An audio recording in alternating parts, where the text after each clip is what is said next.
everybody, welcome back to the Crime Lab.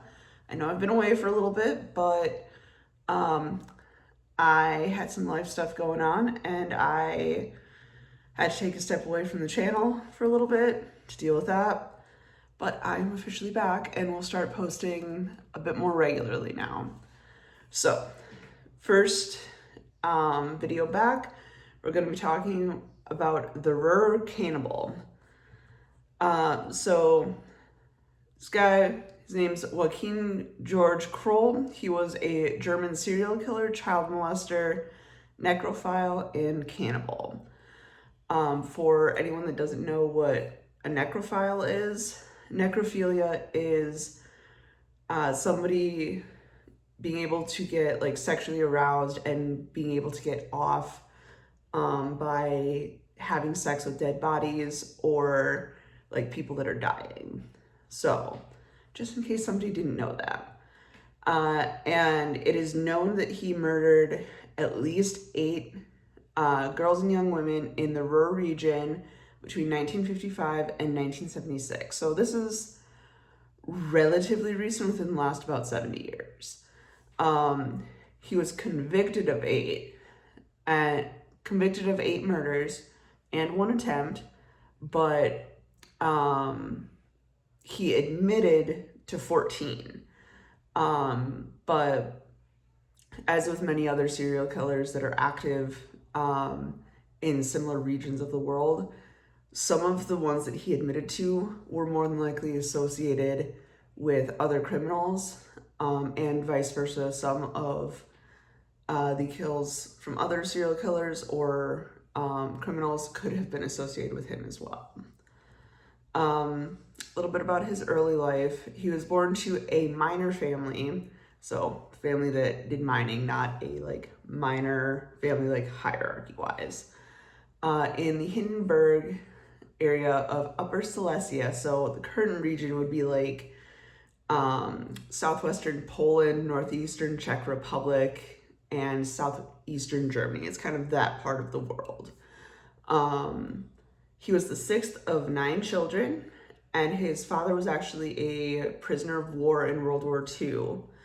But after the war, they moved to the North Rhine-Westphalia region of Germany, which is currently Western Germany.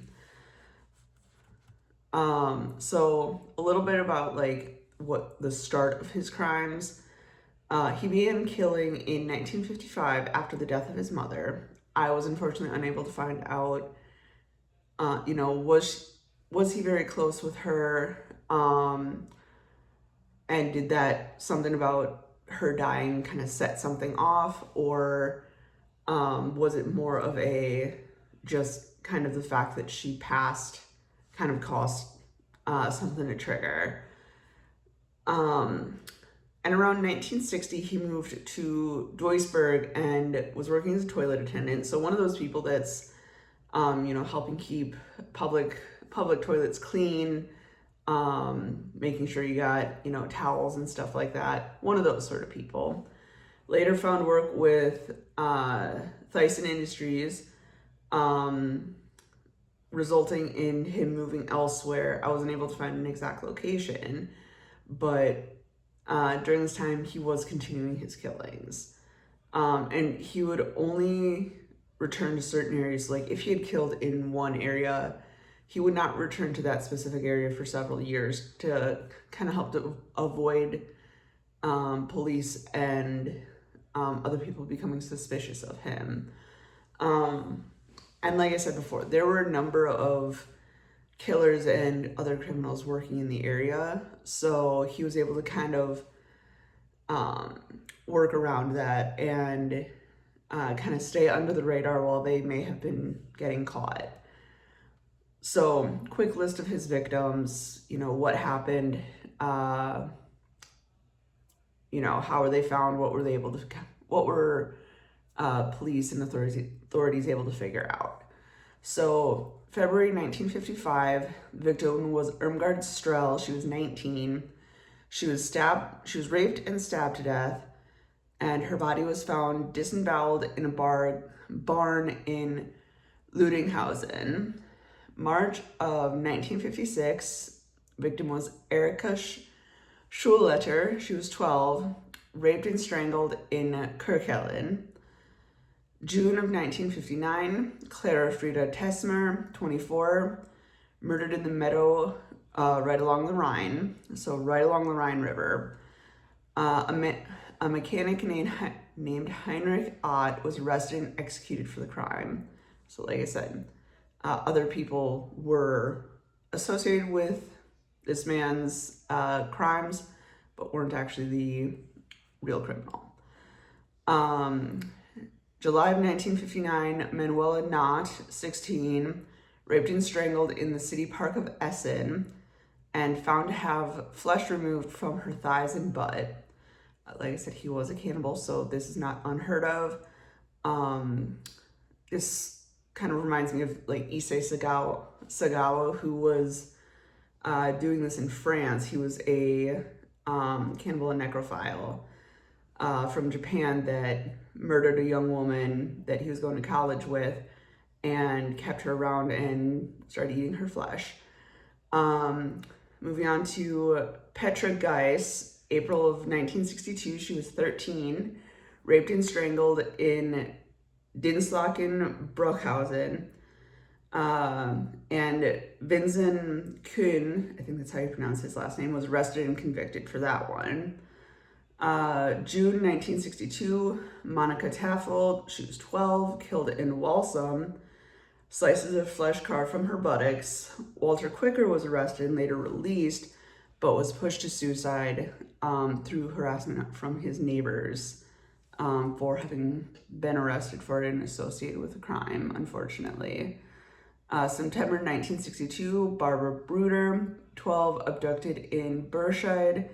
Her body was never found. So this was one of those ones that he admitted to, but was not willing to be like, oh yeah, I put her body here. August of 1965, Hermann Schmitz, 25, attacked with girlfriend while they were sitting in the car at a lover's lane. He was the only male victim. His girlfriend did escape. It was kind of an attempted double homicide. Girlfriend got away. He died.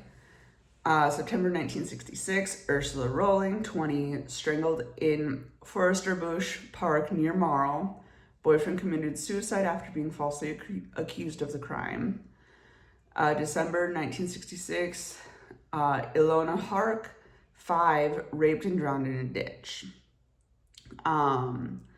July 1969, Maria Hetkin, 61, the oldest victim, raped and strangled. May 1970, Jutaran, 13, strangled while returning from the train station. Peter Shea was arrested but released, confessed to the crime after being hounded by neighbors. So apparently he was very closely linked to the area and was one of those people that falsely admitted to doing something that he didn't do. May 1976, Karen Topfer, 10, raped and strangled in Vorda. And July of 1976, Marion Ketter, 4, parts of her body were actually found being cooked in Kroll's house when he was arrested. This was the final and youngest victim. So ultimately he was arrested in 1976 on July 3rd, and it was because he was associated with the kidnapping and killing of Marion Ketter.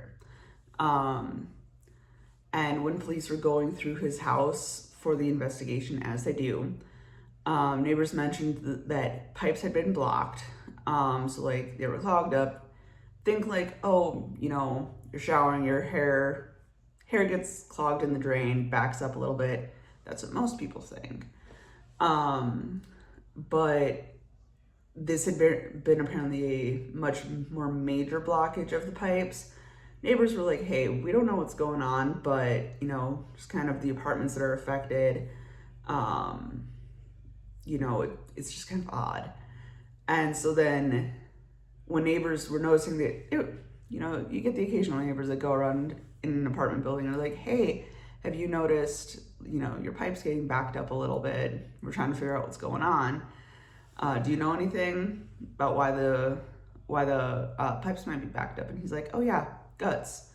That's all he said, So some people may have been like, oh, he must be like butchering something and something got down the drain.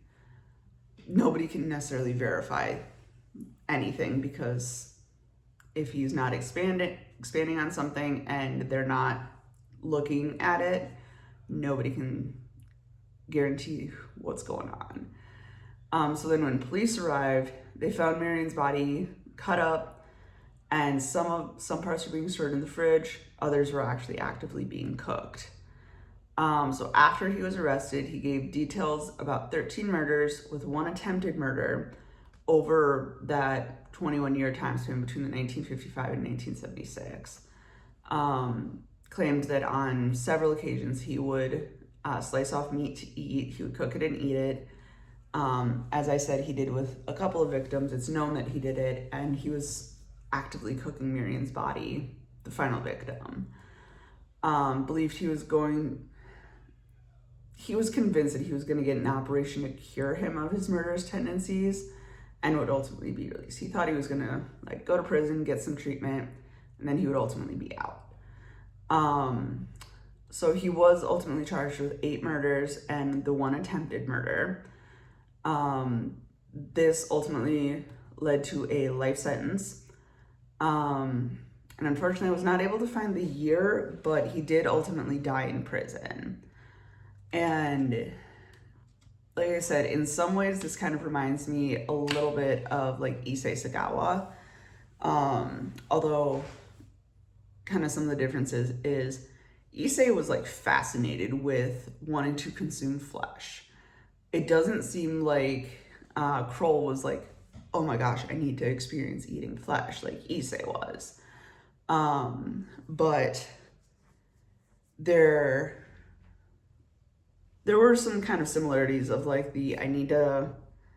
it's something in my head that makes me want to eat flesh. So I just kind of find it kind of strange that cannibals seem to have something ingrained in them that they're like, oh my God, I need to experience this. I need to try this, yada, yada, yada.